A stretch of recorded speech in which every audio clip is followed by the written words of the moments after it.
Les écoles de commerce t'ont menti. Trois raisons pour lesquelles je ne fais jamais, du grand jamais, de business plan. Reste bien jusqu'à la fin de cette vidéo. Tu vas comprendre énormément de choses sur ce sujet et tu vas surtout aussi gagner du temps et ne pas perdre en énergie ou en efficacité parce que tu as besoin de l'énergie pour pouvoir justement développer tes business. Alors, sans plus tarder, on va rentrer dans le vif du sujet. La première raison est tout simplement que c'est l'action qui crée l'information, excuse-moi, et non l'information qui crée l'action. Extrêmement important, je me répète, c'est l'action qui crée l'information et non l'information qui crée l'action.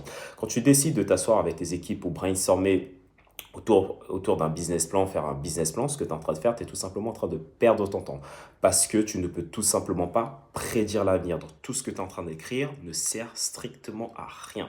La deuxième raison pour laquelle le business plan ne sert strictement à rien, c'est parce que tu ne peux pas concevoir, si tu veux, comment je vais te le dire, tu ne peux pas produire quelque chose de parfait sans avoir demandé à tes potentiels clients à quoi va ressembler cette chose parfaite.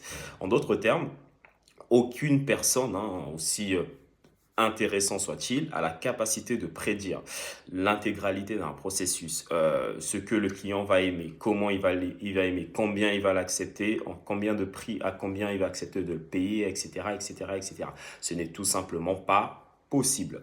Et la troisième raison, c'est que ça te pousse à la procrastination et ça te pousse au perfectionnisme. Et ça, c'est un énorme, énorme, énorme piège. Le perfectionnisme, excuse-moi, est antinomique avec l'entrepreneuriat.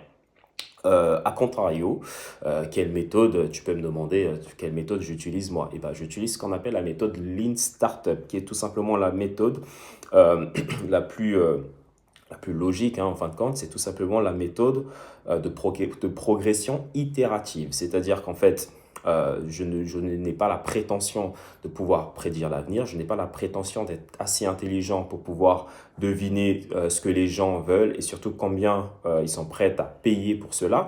Et ben, ce que je vais faire, c'est que je vais faire du coup, la méthode Lean Startup qui consiste tout simplement à créer un échantillon, donc un prototype, à le mettre sur le marché, à voir comment le marché réagit et tu vas améliorer ton prototype au fur et à mesure.